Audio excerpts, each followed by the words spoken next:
Hello, good evening. Thanks for joining us for a discussion on the American Leadership Academy. Excuse me. On the American Leadership Academy and the project that's occurring up in Vistancia. So we appreciate you taking the time to join. I'll be joined this evening and presenting with Kevin Burke. Kevin Burke is the Deputy City Manager here at the city. He oversees Parks and Recreation, so he'll be speaking specifically to the park component of the presentation. By way of introduction, my name is Mike Faust. I am another one of the Deputy City Managers here with responsibility over planning and planning community development as well as development and engineering. So again, thank you for joining the conversation. Just by way of agenda, we're going to touch on a couple of things tonight. First, we're going to start with what we've heard, and by that, what we mean is we've gotten a handful of questions from the community, but we're also going to highlight on what we heard last year during the Vistancia zoning case, where we got a lot of feedback on the educational needs of the area, on schools, on things that were occurring in the area. So we'll touch on that in some detail. And then we'll give a high-level overview of American Leadership Academy and their management company. We'll talk about the site plan, which will include a layout of all the buildings. We'll provide some images and renderings for each of the buildings. We'll touch specifically on traffic and school queuing, so how cars line up, dropping kids off, picking them up, because that, again, has been a large part of the conversation. And then from there, we'll transition, and Kevin will pick up on the special use park and the amenities within the park, and then some specifics around the construction timeline on what we can expect. Now, for this conversation, your cameras are off, your microphones are muted, but you will be able to answer questions in the chat. We won't be answering questions as we go along. What we'll do is work our way through the entire presentation, and then we'll go back through, open up the chat, and answer questions the best that we can. And if we cannot, then we will find a way to provide that information at some future date. In the event that you have the desire to watch this back again, or there is maybe a community member who didn't see it, we are recording this. We will make it available and post it on the website. And our goal here is just to continue to provide information on regular intervals and making sure that the community has as much information as we know when we know it. So with that, let's dig in. So we're going to start again at the American Leadership Academy side, and then we'll pass it over to Kevin here in a few minutes to talk about the special use park. So what have we heard? A couple of things here I just really want to highlight, and we heard this a lot in the 2023 rezoning case that was occurring out in Vistancia around increasing housing density in the area. And what we heard very clearly was more schools were necessary. There was a lot of comments about capacity being reached at the K through 8s, capacity concerns in classroom sizes at the high school level. And we're very sensitive to this. We all have kids that go to school in the community, and making sure that educational planning is a part of the overall city planning is critical. But it is important to understand a couple of things with this dynamic. Number one, the city doesn't play a role in constructing or planning school site construction. That is a school district function, or in this case, a public charter school function. Where the city plays a role inside of this is making sure, as we work with master plan communities, that specific lands are made available for schools to then purchase. And so in that, as master plan communities are developed, then our planning team is working with them to identify locations for schools. The administrative team is working sure development agreements explicitly call out the necessity for planning for schools. And so that's done in various locations throughout the city. But it's important to note as citizens that the actual execution on that school site, the construction of this school, is really led and championed by the school districts themselves. And in this particular case, when we look at the need for additional high school space, K through 8 space in this area, really has come down to some of the challenges around bond authority in a 2012 bond election that was voted down, ultimately funds not being made available to construct those schools. Now, with that being said, we're really, really happy and pleased with the partnership we've developed here with Charter One American Leadership Academy for a public charter option. We know that a public charter option is a great solution for some families. It's not the solution that all families choose, but uh, being approached by American Leadership Academy, their desire to build a K through 12 campus complete with um, performing arts programs and sports programs, we think offers a great option for families in the community to consider. It allows us to support some of the growth needs. It does not meet all the growth needs. And so as the master plan communities in the area, whether it's Vistancia, Lake Pleasant Heights, or Saddleback Heights builds out, there is a continuing and growing demand for schools. We know that to be the case. We know that's going to continue to happen as more residential permits are pulled and houses are constructed. And that is very important for us to continue to champion and look for opportunities for PUSD to build out unified school district options on lands that they have allocated. But beyond that, the mayor has specifically asked of city staff to continue to work with developers, to continue to work with the state land department in particular, to identify and locate alternate sites for another high school. This is a continuing talking point in the importance of education for all council members, and something again that the mayor has specifically asked of us. So where we've gotten a couple of communications from community members saying they've talked to people and they don't feel a school is necessary.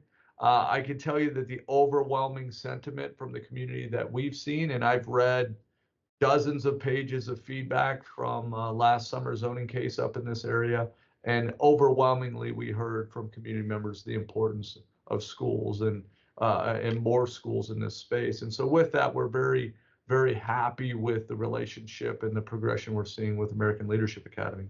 So who is American Leadership Academy? And more importantly, you might hear Charter One. Charter One is an education management group that American Leadership Academy sits under. So American Leadership Academy is the name of the charter schools that operate here in Arizona. But Charter One is the education management group that oversees those schools. So Charter One is exactly that. They specialize in charter schools. They have 31 campuses nationwide, so they operate here in Arizona. They also have campuses in North Carolina and South Carolina. 31 campuses in totality across those 3 states. Over 20,000 students across the country, with over 200 employees. And I can tell you, in our dealings with them, they have been fantastic partners, and we're excited for this relationship. So as we zoom in a little bit and we look at who is American Leadership Academy locally, they do have 17 campuses here in Arizona, and they have many campuses, 3 that I know specifically currently in development, North Peoria being one of them. Again, they have 20,000 students nationwide. They deliver a high quality K through 12 campus and a high quality education. We have some, and just to test that, we have employees here whose kids attend American Leadership Academy in Surprise, and they've been really pleased with that education. I think one of the things that makes this charter school, this public charter school offering, unique to some of the other charter schools that are in the area, is they have an award-winning fine arts program. And so it's not just the educational delivery, but it's the all-encompassing high school experience with fine arts programs, and they offer championship athletics. So when we see some of the high-performing athletic programs, in particular in the East Valley, they exist at American Leadership Academy campuses. And so we're really pleased that we're offering an option here in the community, that this partnership is strong, but that it's a well-rounded educational experience, including fine arts and including athletics. Wanted to highlight just the mission and vision of American Leadership Academy, and This is directly from their website, in support of the family, providing the best educational experience to as many students as possible in a moral and wholesome environment, with that vision of learn, lead, change the world. So you might say as many students as possible. This particular campus they're forecasting roughly 2,400 students on this campus.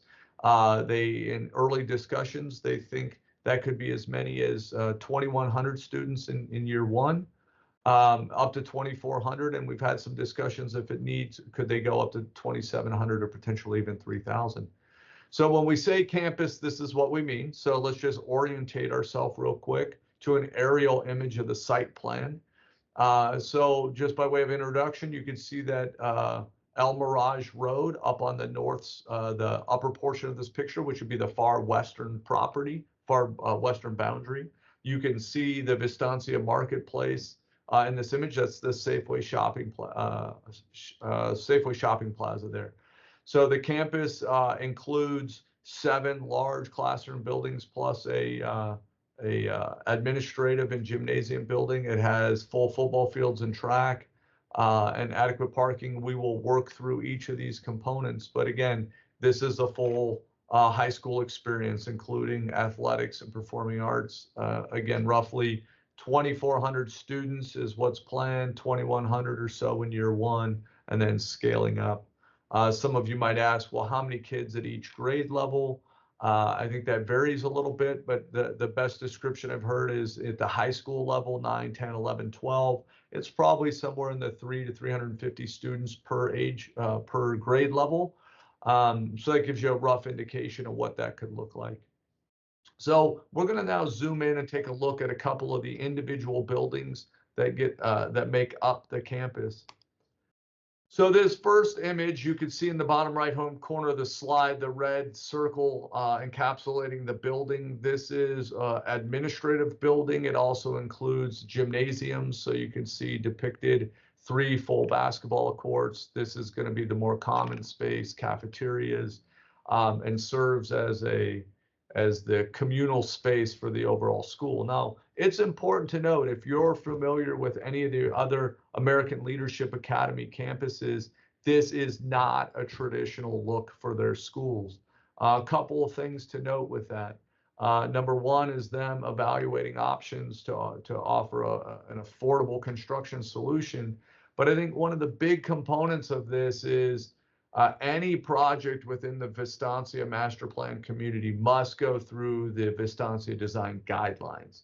And so with that, the original building submissions come in, then the Vistancia design committee reviews it, their engineers take a look, and what we saw from the first evolution to now these renderings is a change in material selection, a change in color palettes, to make sure that the look and the feel of the buildings, the look and feel of the campus is consistent and cohesive with the overall master plan community. This is something we've all come to appreciate and respect about what the Vistancia community brings. And I think what we see here is a product and a school that is very complementary to that. It is important to note that, schools, because they're a higher level of government authority than, say, the municipality, they have a lot of flexibility inside of their zoning outside of health and safety things. And I've been really pleased to see the coordination and the connectivity of American Leadership Academy's design team, their construction team, working with Vistancia hand in hand to deliver an end product that I think the community is going to be very proud of, and it is going to, again, fit the look and character. So again, this is the main administrative building. This would be facing out towards El Mirage Road. You can see it in that bottom right-hand corner where that red circle dot is. Now, the remainder of the buildings, the 7 buildings you see on site, are individual classroom pods. And those classroom pods are essentially a singular building, as depicted here, with 12 classrooms in it. So on the high school side, which is located closer to El Mirage Road, the 4 buildings circled in red at the top of that image to the bottom right-hand corner. And the elementary classrooms, which exist on Westward Skies, which is the road that comes off of El Mirage, which is depicted in the bottom right-hand corner of the image in the red circle. So elementary in the bottom right, with the high school classes closer to El Mirage. Again, 7 consistent looking buildings with materials and color palettes and schemes that fit the overall community, match the community campus well, but then allow them to program and break it out a little bit into the individual classroom. So I think that the ALA team has worked very closely with the Vistancia design group to make sure that the look and feel fits the functionality and the needs of the campus, making for an overall effective um, site plan and use of the space. So that being said, we've gotten a handful of questions in terms of what they'll be offered, but probably the largest portion of questions that I have read publicly has been implications on traffic. We know that most public charter schools do have implications on traffic flow because you've got a lot of kids getting dropped off and picked up from school. It is important to note that ALA does offer some bus services. I do not know the full extent of those services. I'm certain they will be communicating with the public as they get closer to that day, but there is some bus service associated with their programming. But for us in a city standpoint, working directly, I think from the very first in-person meeting that we had, the ALA construction team brought their traffic engineers in. And so from the very first day that this project began, until now, we've had a heavy dose of face-to-face engagement and continuing conversation specific to traffic and queuing of cars on the campus. So I'm going to just highlight a couple things here, and it's a little tough to depict on the graphic. But what you have when you see the red lines traversing the campus, the red lines is the flow for drop off of the junior high and high school students. And this is really designed to get maximum queuing on site, where we can get cars stacked on the property and actually driving through the campus such that kids are exiting out the right side of the vehicle. So the traffic should flow through both on entrance to the campus and exit out. So that way the traffic, as much traffic as possible, stacks in the property, and then kids are able to exit the vehicle on the right side of the vehicle whenever possible. So the red dashed lines and arrows depict the flow of junior high and high school. The blue depicts the queuing for the elementary drop-offs. There is a faint green line in there. It's a little challenging to see. That's the queuing and the movement of the school buses. And then there's also student drivers and parking related to student drivers. So all of that is really important, and just our way of saying a ton of energy and effort has been put into this thinking. The queuing plan that you see here, this is a large site in totality. It's between the joint use park or the special use park and the school campus is almost 40 acres in totality. So you can see there's a lot of queuing on these roads in order to be able to get cars in and out and stack as many of them as possible. As part of that learning went on, actually the city traffic team went to ALA campuses in the East Valley. They actually went out and visited campus in Gilbert to specifically monitor and see how it was done, so they could see the pros and cons and then come back and help think through what the queuing in this site looked like. And we're blessed in our city to have a fantastic traffic department. They play a very active role and have a ton of experience working with schools, and we benefit greatly from the level of engagement that's happened between ALA and here and our traffic team. I'll also highlight that the intersection at El Mirage and Westward Skies. So Westward Skies is the road that's not yet constructed. It's going to sit on the north side of the property. That intersection will be signalized. We signalized from day one. So Vistancia has already started the design efforts for this signal.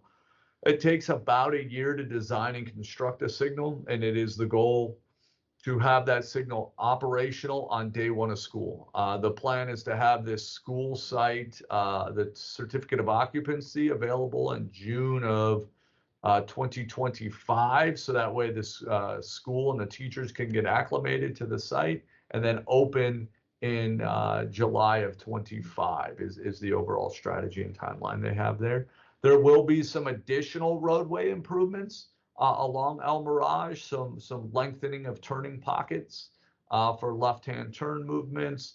There's another widening or lengthening of a turning pocket south of this property, specifically to make sure that U-turns are not happening at Vistancia and El Mirage, but if they do occur, they occur further north of El Mirage to promote driver safety. So again, knowing that the big concerns, number one, was the school necessary? Yes. Will it fit the look, feel, and character of the community? I think they absolutely hit the nail on the head there. What are the implications on traffic? I think a ton of energy and effort's been put into that, and now it's about execution on the construction side. So a lot of great stuff, and that really encapsulates a part of the conversation here relative to the school. So with that, I'd like to transition over to Kevin Burke, who will touch on the special use park for us this evening. Great. Thanks, Mike. Good evening, everyone. Again, my name's Kevin Burke. One of the other deputy city managers, and one of the departments that I'm fortunate to manage is the Parks and Recreation Department, which this group will fall into in the near future. So let's start with the site plan and the idea of the special use park. So what I want to start with is the idea that, again, this whole project is part of the Vistancia development. This is not a city development in the sense that the city is somehow the owner of the development. We are still in that regulator position, but we're in a partnership position on that as well.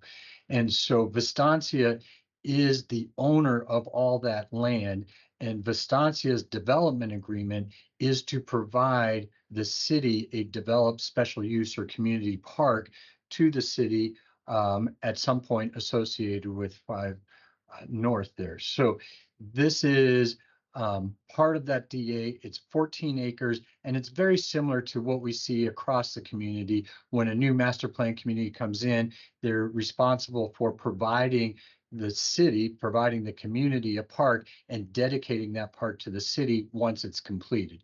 And that's really the process we're walking through here. This 14 acres is earmarked within the development that by Vistancia, and it's Vistancia's responsibility to develop and dedicate that park to the city once it's completed.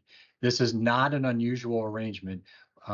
It's very common throughout Peoria to see parks adjacent to schools. It's a good symbiotic relationship, and because we're both using each other's properties to give the maximum community benefit.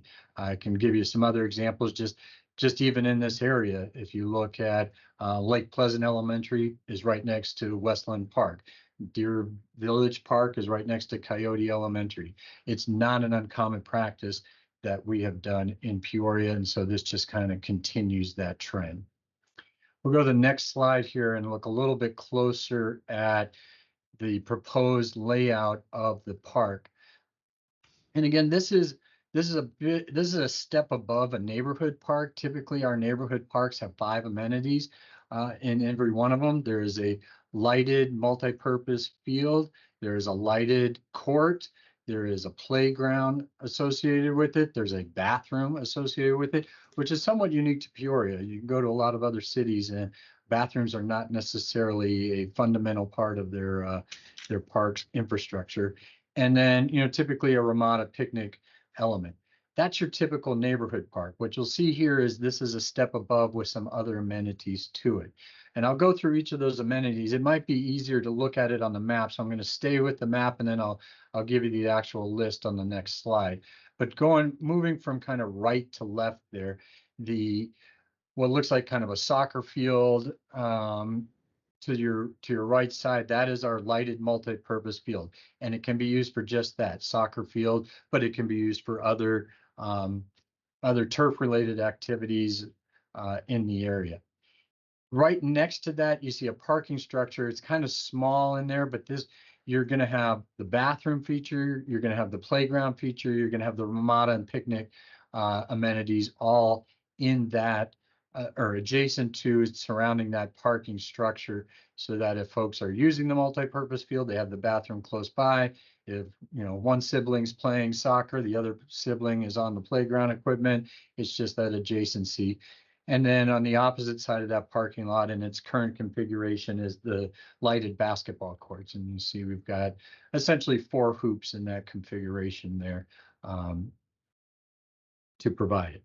So then this is where you kind of get the step up, and this is where the interaction with American Leadership Academy really comes to play, is that we now have two, a baseball field and a softball field. And this is a baseball field that can be used for the baseball program at American Leadership Academy, but then when it's not being used there, it's available for Little League programs, things of that nature, that the community. This is the beauty of the adjacency, and it's simply something that will be structured in a joint use agreement between the city and ALA once it's dedicated to the city. Moving a little bit to the left, you see a second parking related element. That's certainly important as we get people coming for different amenities. And then you got the softball field. The little green with blue squares in it, that is a future pickleball court. Vistancia and ALA are not required to deliver a court. It's something the city has chosen to add as an amenity, but we won't be adding that until the park is completed and dedicated to the city, so that the city actually owns it and would be constructing on it. So I'll repeat some of this in the next slides, but let me jump to the next one, which is just, again, a list of all the amenities that you'll find there: the multi-purpose fields, the sports court, the restroom, Ramada's Play, and then the baseball field, softball field, and a pickleball court at a later addition to that. And so let's talk a little bit about the timeline. So the school as a whole is looking to start construction this summer, with opening next, what that would be August of 2025. About halfway through their school year, they need to be ready for their baseball, softball program. So they're looking to see those fields developed and ready for use by January of 2026. The rest of the amenities we're looking at more late 2026. That area beside the ball field will really be used as their staging ground or lay down area for their construction, so that the construction does not interfere with anything on El Mirage or adjacent areas. That keeps them contained within the site. So they'll be using that for construction. Once they finish construction of the schools, they then turn around and deliver the park. So we are expecting the rest of the park to be delivered by the end of the calendar year of 2026, if not sooner, so that they are ready to go. Again, the construction is by the developer, being Vistancia, and American Leadership Academy. They'll be doing it in partnership, but that's an agreement between those two parties on how they construct it. Part of one of the questions that I've heard in some public meetings is, why is the city giving money to the school to build this? And really, the city is not giving money to the school. The school is paying about $1 million in their own money that is not likely to be reimbursed. And then the developer is really the party that is responsible for building and delivering these amenities on their dollars. We do have a provision that allows them to be reimbursed through impact fees. Impact fees are a fee that is charged on each new building permit, and it's specific to parks, or there's a fee of it that's specific to parks that can be then turned around and reimbursed through special conditions to make that possible. But it is absolutely a possible way. So it's not city dollars, it's just a pass through. All right, next slide would be the joint use agreement. So this is, again, one of the things that makes this a valuable partnership, is that once everything is built, we are looking to enter an agreement with ALA, and this is part of our partnership right from the start, is this joint use agreement, so that once the fields are built, yes, ALA, well, let me back up. Once the fields are built, they're all dedicated to the city and become the city's property that we are responsible for owning and maintaining. And so that's everything south of those red lines right there. The actual park will become a city asset that the city's responsible for maintaining. Therefore, for ALA to use that ball field, they need a use agreement with the city. In return for that, we will have a use agreement to use their gymnasium. So youth basketball programs, youth volleyball programs. We now have another location in Northwest Peoria that we can offer those recreation programs through Parks and Recreation and have a facility that, quite frankly, we didn't have to put any capital dollars into, and now we're just paying some minor operation costs for each other to make that happen. So we'll use their gym, they'll use our fields, everybody gains in the process. And that's really the scope, I think. I'm not sure if there's another slide there. No. There's Kevin, thanks for that. I think what I'd like to do, so if you have a question, and just to get through this, we've turned off your microphone. So if you have your hand raised, you will not be able to speak your question. But if you type your questions in the chat, Kevin and we're going to go through all those questions top to bottom right now. We're going to do our best to answer them. I'm going to pull up a site plan view. I'm going to leave this view up as we answer questions because it might be the best way to do it. So I'll just start here at the top. It looks like Val started with, how was ALA selected, knowing their reputation, the community involvement? So a couple of things. We didn't go out and select the site. So at the end of the day, public charter school, being ALA, approached the developer, in this case Vistancia, and said, hey, we see a market and a need for education. We ultimately came into that conversation about the park conversation. But as we've looked at it and we've built a working relationship with ALA, we have found that they are in good standing. We have found that they've been good partners through this process. So it's not like we went out and did a solicitation for public charter schools. This public charter school approached the community and said, we see a need in there. We've heard from you folks. And so ultimately, that's how that conversation has come about. Going down, Lisa B, how will high school students be chosen to enroll in 2025? Lisa, we do not play a role in that enrollment process. In fact, we'll go this way. I'll take an action right now that in our post follow-up for this meeting, and when we post this information on our website, we'll put a contact number for ALA for those types of questions of how students will be enrolled. We do know that all their efforts are heading towards August 2025 opening, and they're on track for that. So we will get some information and put a contact out there.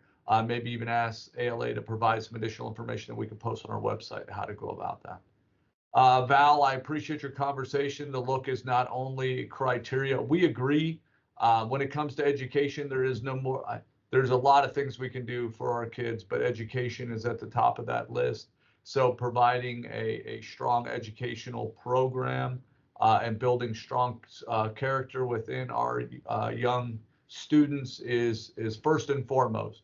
I only highlighted the character of the buildings and the look and feel because we've been shelled with questions about that and how we're going to maintain the look and feel of the community. So that's why I highlight that. But at the end of the day, when it comes to education, quality of educational programming, student development, and that's why I really like the offering of ALA and that they have the performing arts program as well as the athletics to create the well-rounded program. Shane, see your question there about will this be ready for fall of 25? Yes, at this point it will be. The site plan for the school is approved. The drawing sets, the construction drawing sets for the civil construction, that's all the underground work and the site preparation. First round of comments are back into the developer already. The feedback on the vertical construction, the large administrative building with the gymnasiums and the classrooms, I believe, are due back to them early next week, late next week. So all indications are that they're on track for an academic 25-26 year. Shane, you asked a great question. What is this image up here in the top right corner? That is a seminary classroom. So one of the things that ALA does and offers to their students, LDS students, is a seminary classroom for LDS members to attend seminary as part of their program. It's not unlike we see at most public schools anymore, where there's an LDS ward within the proximity of the school, and the kids have usually attend 0 hour and then participate in a seminary education. That's what that building is there. Are these plans, including the park, already fully approved and permitted? That's from Lisa. Kevin, you want to touch on where the park is and in the review? So the park is again more been submitted as a site plan. We've reviewed and provided comments back, things that we're looking for, shade structures, placement of some of the utilities, prepping for how the lights will work. So we're in a review iteration. So no, it has not been finalized. However, we think it's largely going to look and be located the way you're seeing it on this map. Is probably more the details, but that is still something that is in process. Excellent. Val, great question. Where's the entry to the park? The entry to the park, and you should be able to see my cursor here, it's off of Westward Skies on the north side of the property. There will be a shared access way here. So this roadway, which is used for queuing during school hours, will be the entry point to the park. So it will be open at all points in time in which the park is open. Additionally speaking, this parking, so not only is there on-site parking for the park itself, but the parking here on the school site will be available too. So if there's events going on, if there's ball games, there will be additional parking on the weekend that the community would be able to use. The fenced portion of the school is actually located closer to their buildings, which will allow free-flowing access of traffic into the park as well as parking. Next one down, Lisa B. I don't see that as a question, but as a comment. I don't play pickleball, but we agree that our parks, and we knew that the community wanted pickleball courts, and this is specifically why you see that landed on top of on this plan. Will vehicles have access? So Shane, I think I may have captured the response to that question in terms of ingress and egress. Park access, again, park must be accessible during all hours of regular park operation. So by default, that's like 8:30 and 8 in the morning till 10:30 at night. So the park is available in those hours. Will ball fields, etc., be using reclaimed water? The answer to that is absolutely. There is an 8-inch reclaimed water main here. We're bringing a 24-inch main over. We're bringing over several million gallons a day of reclaimed here in the future. And so, yes, park will be watered with reclaimed water. Yeah, it's right on the pipe. Westward Sky. Say that again, Kevin. I'm sorry.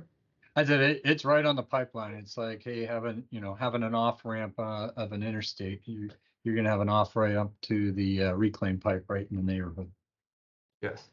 Will Westward Skies continue down to Amcor? The answer to that is yes. Eventually, the Westward Skies will be constructed in multiple phases. What you're seeing here in this picture is Westward Skies Phase 1, which goes from El Mirage to kind of this dirt line here down in the bottom right corner. That road there is called Espial. That's Phase 1. It's going to be constructed alongside of the school.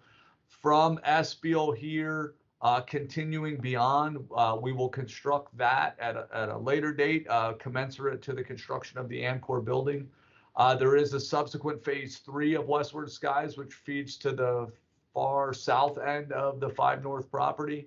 And we are actively in discussions with the State Land Department about constructing Westward Skies out of 5 North through the state land parcel and connecting with Vistancia Boulevard.